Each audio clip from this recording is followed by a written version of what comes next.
प्रभु की स्तुति। आप इस चैनल को रोजाना सुनकर 1 साल में बाइबल पढ़ सकते हैं। Please subscribe and support. आज के बाइबल अध्याय। शमूएल भविष्यवक्ता की पहली पुस्तक अध्याय 5। शमूएल भविष्यवक्ता की पहली पुस्तक अध्याय 5। और पलिश्तियों ने परमेश्वर का संदूक एबेनेजर से उठाकर अशदोद में पहुंचा दिया। फिर पलिश्तियों ने परमेश्वर के संदूक को उठाकर दागोन के मंदिर में पहुंचाकर दागोन के पास धर दिया। विहान को अशदोदियों ने तड़के उठकर क्या देखा कि दागोन यहोवा के संदूक के सामने औंधे मुंह भूमि पर गिर पड़ा है। तब उन्होंने दागोन को उठाकर उसी के स्थान पर फिर खड़ा कर दिया।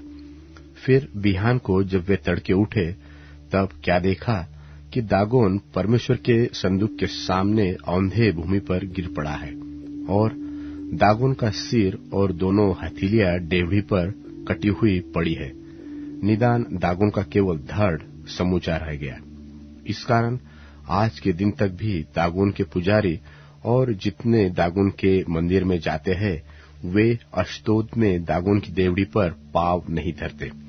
तब यहोवा का हाथ अशदोदियों के ऊपर भारी पड़ा और वह उन्हें नाश करने लगा, और उसने अशदोद और उसके आसपास के लोगों के गिल्टियां निकाली।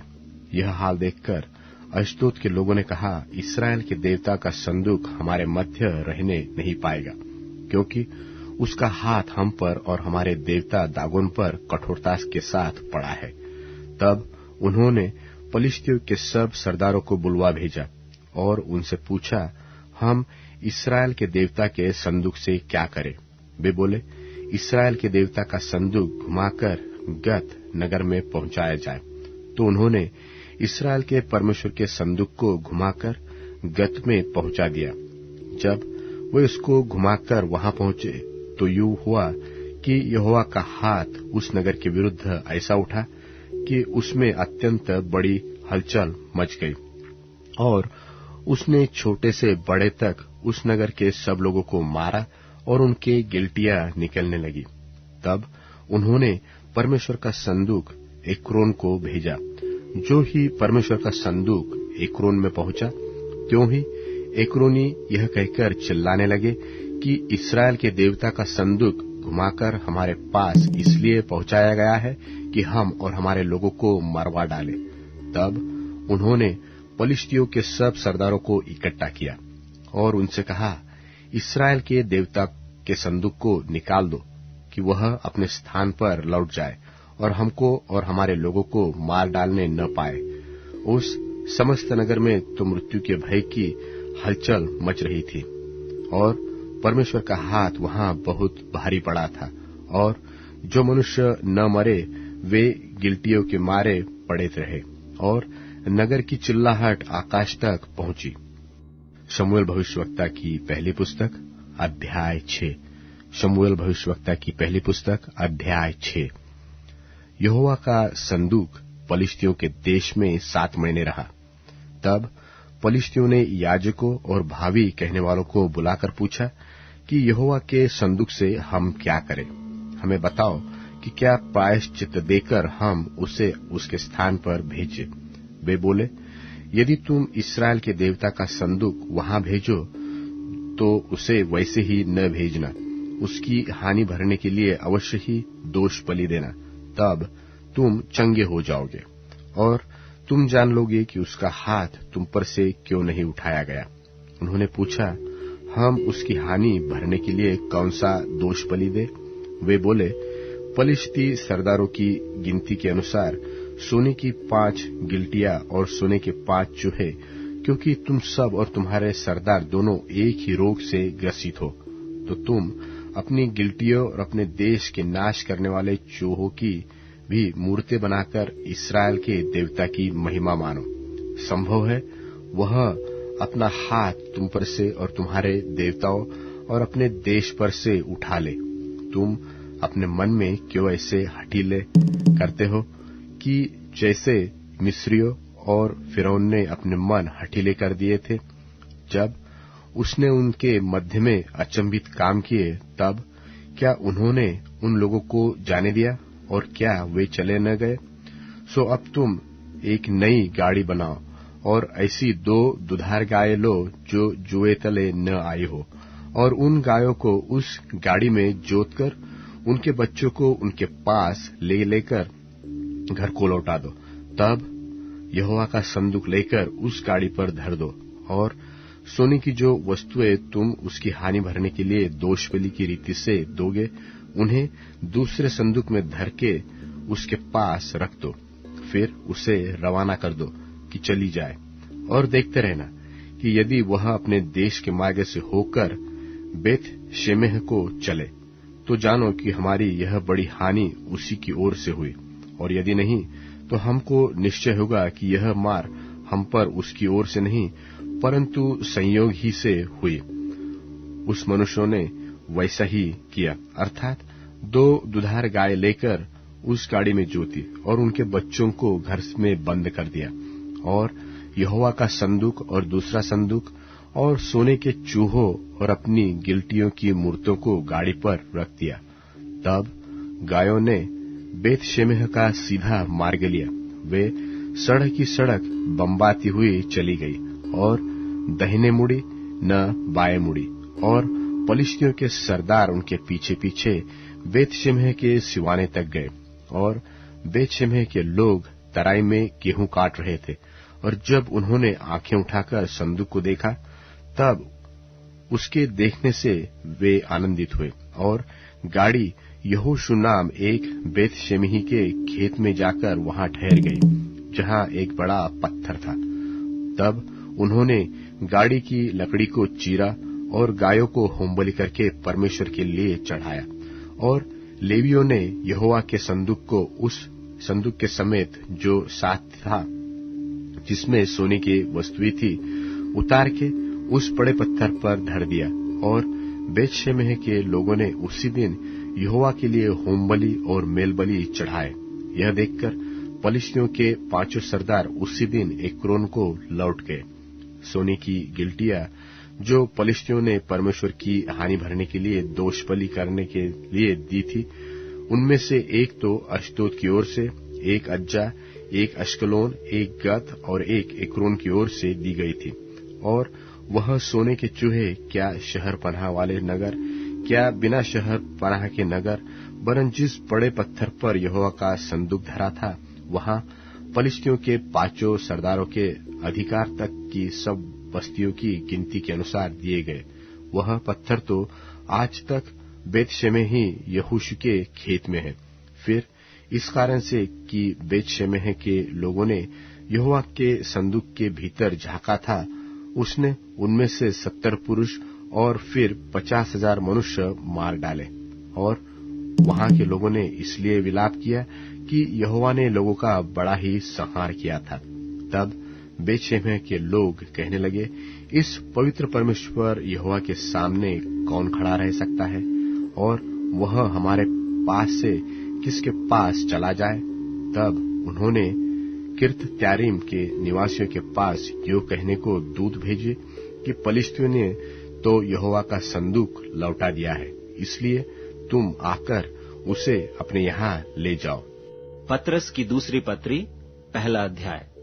शमौन पतरस की ओर से, जो यीशु मसीह का दास और प्रेरित है, उन लोगों के नाम जिन्होंने हमारे परमेश्वर और उद्धारकर्ता यीशु मसीह की धार्मिकता से हमारा सा बहुमूल्य विश्वास प्राप्त किया है, परमेश्वर के और हमारे प्रभु यीशु की पहचान के द्वारा अनुग्रह और शांति तुम में बहुतायत से बढ़ती जाए, क्योंकि उसके ईश्वरीय सामर्थ्य ने सब कुछ जो जीवन और भक्ति से संबंध रखता है, हमें उसी की पहचान के द्वारा दिया है, जिसने हमें अपनी ही महिमा और सद्गुण के अनुसार बुलाया है, जिनके द्वारा उसने हमें बहुमूल्य और बहुत ही बड़ी प्रतिज्ञाएं दी हैं, ताकि इनके द्वारा तुम उस सड़ाहट से छूटकर जो संसार में बुरी अभिलाषाओं से होती है, ईश्वरी स्वभाव के संभागी हो जाओ। और इसी कारण तुम सब प्रकार का यत्न करके अपने विश्वास पर सद्गुण और सद्गुण पर समझ और समझ पर संयम और संयम पर धीरज और धीरज पर भक्ति, और भक्ति पर भाईचारे की प्रीति, और भाईचारे की प्रीति पर प्रेम बढ़ाते जाओ। क्योंकि यदि ये बातें तुम में वर्तमान रहें और बढ़ती जाएं, तो तुम्हें हमारे प्रभु यीशु मसीह के पहचानने में निकम्मे और निष्फल न होने देंगी। और जिसमें ये बातें नहीं, वह अंधा है और धुंधला देखता है, और अपने पूर्वकाली पापों से धुलकर शुद्ध होने को भूल बैठा है। इस कारण हे भाइयों, अपने बुलाए जाने और चुन लिए जाने को सिद्ध करने का भली भांति यत्न करते जाओ, क्योंकि यदि ऐसा करोगे तो कभी भी ठोकर न खाओगे, वरन इस रीति से तुम हमारे प्रभु और उद्धारकर्ता यीशु मसीह के अनंत राज्य में बड़े आदर के साथ प्रवेश करने पाओगे। इसलिए यद्यपि तुम ये बातें जानते हो और जो सत्य वचन तुम्हें मिला है उसमें बने रहते हो, तो भी मैं तुम्हें इन बातों की सुधि दिलाने को सर्वदा तैयार रहूंगा।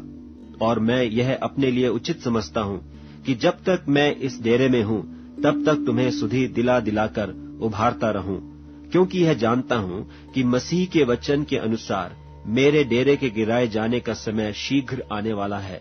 इसलिए मैं ऐसा यत्न करूंगा कि मेरे कूच करने के बाद तुम इन सब बातों को सर्वदा स्मरण कर सको। क्योंकि जब हमने तुम्हें अपने प्रभु यीशु मसीह की सामर्थ का और आगमन का समाचार दिया था, तो वह चतुराई से गढ़ी हुई कहानियों का अनुकरण नहीं किया था, वरन हमने आप ही उसके प्रताप को देखा था कि उसने परमेश्वर पिता से आदर और महिमा पाई, जब उस प्रतापमय महिमा में से यह वाणी आई कि यह मेरा प्रिय पुत्र है जिससे मैं प्रसन्न हूँ। और जब हम उसके साथ पवित्र पहाड़ पर थे, तो स्वर्ग से यही वाणी आते सुना, और हमारे पास जो भविष्यद्वक्ताओं का वचन है वह इस घटना से दृढ़ ठहरा, और तुम यह अच्छा करते हो जो यह समझकर उस पर ध्यान करते हो कि वह एक दिया है जो अंधियारे स्थान में उस समय तक प्रकाश देता रहता है जब तक कि पौ न फटे और भोर का तारा तुम्हारे हृदयों में न चमक उठे। पर पहले यह जान लो कि पवित्र शास्त्र की कोई भी भविष्यवाणी किसी के अपने ही विचारधारा के आधार पर पूर्ण नहीं होती, क्योंकि कोई भी भविष्यवाणी मनुष्य की इच्छा से कभी नहीं हुई, पर भक्त जन पवित्र आत्मा के द्वारा उभारे जाकर परमेश्वर की ओर से बोलते थे। पत्रस की दूसरी पत्री, 2 अध्याय। और जिस प्रकार उन लोगों में झूठे भविष्यद्वक्ता थे, उसी प्रकार तुम में भी झूठे उपदेशक होंगे, जो नाश करने वाले पाखंड का उद्घाटन छिप छिप कर करेंगे, और उस स्वामी का जिसने उन्हें मोल लिया है इनकार करेंगे, और अपने आप को शीघ्र विनाश में डाल देंगे। और बहुतेरे उनकी नाई लुचपन करेंगे, जिनके कारण सत्य के मार्ग की निंदा की जाएगी, और वे लोभ के लिए बातें गढ़कर तुम्हें अपने लाभ का कारण बनाएंगे। और जो दंड की आज्ञा उन पर पहले से हो चुकी है, उसके आने में कुछ भी देर नहीं, और उनका विनाश ऊँघता नहीं। क्योंकि जब परमेश्वर ने उन स्वर्गदूतों को जिन्होंने पाप किया नहीं छोड़ा, पर नरक में भेजकर अंधेरे कुंडों में डाल दिया, ताकि न्याय के दिन तक बंदी रहें, और प्रथम युग के संसार को भी न छोड़ा, वरन भक्तिहीन संसार पर महाजल प्रलय भेजकर धर्म के प्रचारक नूह समेत 8 व्यक्तियों को बचा लिया, और सदोम और अमोराह के नगरों को विनाश का ऐसा दंड दिया कि उन्हें भस्म करके राख में मिला दिया, ताकि वे आने वाले भक्तिहीन लोगों की शिक्षा के लिए एक दृष्टांत बने। और धर्मी लूत को, जो अधर्मियों के अशुद्ध चाल चलन से बहुत दुखी था, छुटकारा दिया, क्योंकि वह धर्मी उनके बीच में रहते हुए और उनके अधर्म के कामों को देख देख कर और सुन सुनकर हर दिन अपने सच्चे मन को पीड़ित करता था। तो प्रभु भक्तों को परीक्षा में से निकाल लेना और अधर्मियों को न्याय के दिन तक दंड की दशा में रखना भी जानता है। निज करके उन्हें, जो अशुद्ध अभिलाषाओं के पीछे शरीर के अनुसार चलते और प्रभुता को तुच्छ जानते हैं, वे ढीठ और हठी हैं और ऊंचे पद वालों को बुरा भला कहने से नहीं डरते। तो भी स्वर्गदूत जो शक्ति और सामर्थ में उनसे बड़े हैं, प्रभु के सामने उन्हें बुरा भला कहकर दोष नहीं लगाते। पर ये लोग निर्बुद्धि पशुओं ही के तुल्य हैं, जो पकड़े जाने और नाश होने के लिए उत्पन्न हुए हैं, और जिन बातों को जानते ही नहीं उनके विषय में औरों को बुरा भला कहते हैं, वे अपनी सड़ाहट में आप ही सड़ जाएंगे। औरों का बुरा करने के बदले उन्हीं का बुरा होगा। उन्हें दिन दोपहर सुख विलास करना भला लगता है। यह कलंक और दोष है। जब वे तुम्हारे साथ खाते पीते हैं तो अपनी ओर से प्रेम भोज करके भोग विलास करते हैं। उनकी आंखों में व्यभिचारिणी बसी हुई है और वे पाप किए बिना रुक नहीं सकते। वे चंचल मन वालों को फुसला लेते हैं। उनके मन को लोभ का अभ्यास हो गया है। वे संताप के संतान हैं। वे सीधे मार्ग को छोड़कर भटक गए हैं और बओर के पुत्र बिलाम के मार्ग पर हो लिए हैं, जिसने अधर्म की मजदूरी को प्रिय जाना, पर उसके अपराध के विषय में उलाहना दिया गया। यहाँ तक कि अबोल गदही ने मनुष्य की बोली से उस भविष्यद्वक्ता को उसके बावलेपन से रोका। ये लोग अंधे कुएं और आंधी के उड़ाए हुए बादल हैं। उनके लिए अनंत अंधकार ठहराया गया है। वे व्यर्थ घमंड की बातें कर करके लुचपन के कामों के द्वारा उन लोगों को शारीरिक अभिलाषाओं में फंसा लेते हैं जो भटके हुओं में से अभी निकल ही रहे हैं। वे उन्हें स्वतंत्र होने की प्रतिज्ञा तो देते हैं, पर आप ही सड़ाहट के दास हैं, क्योंकि जो व्यक्ति जिससे हार गया है वह उसका दास बन जाता है। और जब वे प्रभु और उद्धारकर्ता यीशु मसीह की पहचान के द्वारा संसार की नाना प्रकार की अशुद्धता से बच निकले और फिर उनमें फंसकर हार गए, तो उनकी पिछली दशा पहली से भी बुरी हो गई है, क्योंकि धर्म के मार्ग का न जानना ही उनके लिए इससे भला होता कि उसे जानकर उस पवित्र आज्ञा से फिर जाते जो उन्हें सौंपी गई थी। उन पर यह कहावत ठीक बैठती है कि कुत्ता अपनी छांट की ओर और धोई हुई सुअरनी कीचड़ में लौटने के लिए फिर चली जाती है। भजन संहिता अध्याय 123। भजन संहिता अध्याय 123। हे स्वर्ग में विराजमान, मैं अपनी आंखें तेरी ओर लगाता हूँ। देख, जैसे दासों की आंखें अपने स्वामियों के हाथ की ओर और जैसे दासियों की आंखें अपनी स्वामिनी के हाथ की ओर लगी रहती है, वैसे ही हमारी आंखें हमारे परमेश्वर यहोवा की ओर उस समय तक लगी रहेगी जब तक वह हम पर अनुग्रह न करे। हम पर अनुग्रह कर, हे यहोवा, हम पर अनुग्रह कर, क्योंकि हम अपमान से बहुत ही भर गए हैं। हमारा जीव सुखी लोगों के ठट्टों से और अहंकारियों के अपमान से बहुत ही भर गया है।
महामारी जगत में फैल है रही, दुख और तकलीफें बढ़ती है जाती। महामारी जगत में फैल है रही, दुख और तकलीफें बढ़ती है जाती। मनुष्यों में प्रेम ठंडा हो रहा है, प्रेम और आशा में हमें बढ़ना है। मनुष्यों में प्रेम ठंडा हो रहा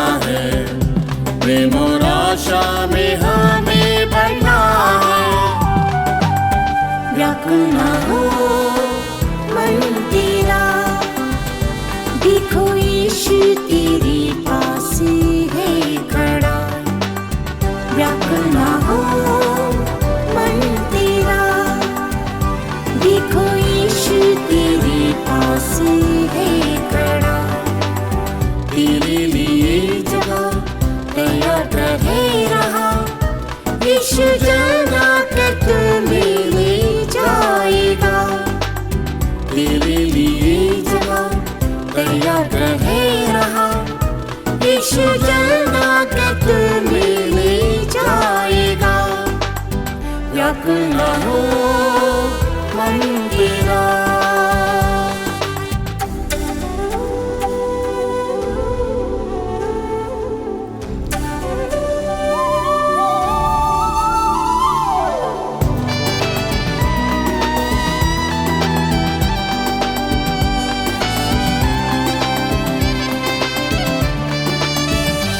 आनंदित तुम रहो, सिद्धि बनते जाओ, ढाढ़स रखो, एक ही मनसा रखो। आनंदित तुम रहो, सिद्धि बनते जाओ, ढाढ़स रखो, एक ही मनसा रखो। मिलसे रहो, निर्दोष पवित्र रहो, प्रेम और शांति का दाता साथ होगा। मिलसे रहो, निर्दोष पवित्र रहो, प्रेम और शांति का दाता साथ होगा। व्याकुल न हो मन तेरा, देखो यीशु तेरे पास है खड़ा। व्याकुल न हो मन तेरा, देखो यीशु तेरे पास है खड़ा। तेरे लिए जगह तैयार रहे रहा, यीशु जना कर तुम्हें ले जाएगा। तेरे लिए जगह तैयार रहे रहा, यीशु जना कर तुम्हें ले जाएगा। व्याकुल न हो मन तेरा, भलाई करने बुद्धिमान बने रहो, बुराई के लिए भोले बने रहो। भलाई करने बुद्धिमान बने रहो, बुराई के लिए भोले बने रहो। शैतान को तेरे पाँवों से कुचलेगा, शांति का परमेश्वर आज भी है जिंदा। शैतान को तेरे पाँवों से कुचलेगा, शांति का परमेश्वर आज भी है जिंदा। व्याकुल न हो मन तेरा, देखो यीशु तेरे पास है खड़ा। व्याकुल न हो मन तेरा, देखो यीशु तेरे पास है खड़ा। तेरे लिए जगह तैयार रहे रहा, यीशु जना कर तुम्हें ले जाएगा। तेरे लिए जगह तैयार रहे रहा, यीशु जना कर तुम्हें ले जाएगा। व्याकुल न हो मन तेरा,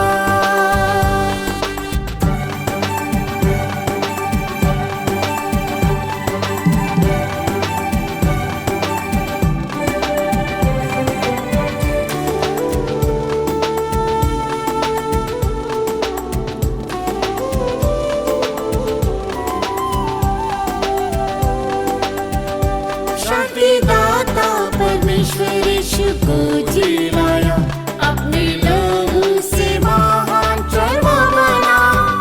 शांति दाता परमेश्वर यीशु को जिलाया, अपने लहू से महान चरवा बना। तुम्हें हर एक भली बात में सिद्ध करे, जिससे तुम उसकी इच्छा पूरी करो।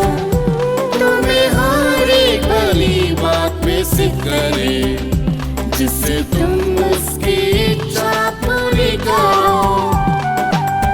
व्याकुल न हो मन तेरा, देखो यीशु तेरे पास है खड़ा।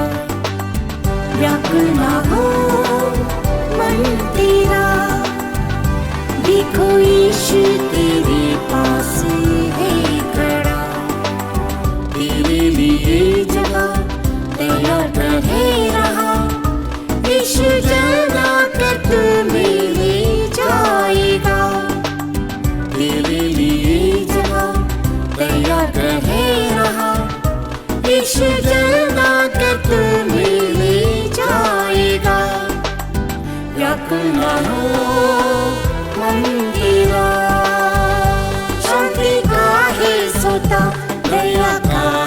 पिता हर प्रकार की शांति देगा सर्वदा। शांति का है सोता, दया का है पिता, हर प्रकार की शांति देगा सर्वदा। आत्मा प्राण शरीर को पवित्र करे, निर्दोष और सुरक्षित आत्मा तक रहे। आत्मा प्राण शरीर को पवित्र करे, निर्दोष और सुरक्षित आत्मा तक रहे। व्याकुल न हो मन तेरा, देखो यीशु तेरे पास है खड़ा। व्याकुल न हो मन तेरा, देखो यीशु तेरे पास है खड़ा। तेरे लिए जगह तैयार रहे रहा, यीशु जल्द आकर तुम्हें ले जाएगा। तेरे लिए जगह तैयार रहे रहा, यीशु जल्द आकर तुम्हें ले जाएगा। व्याकुल न हो मन तेरा।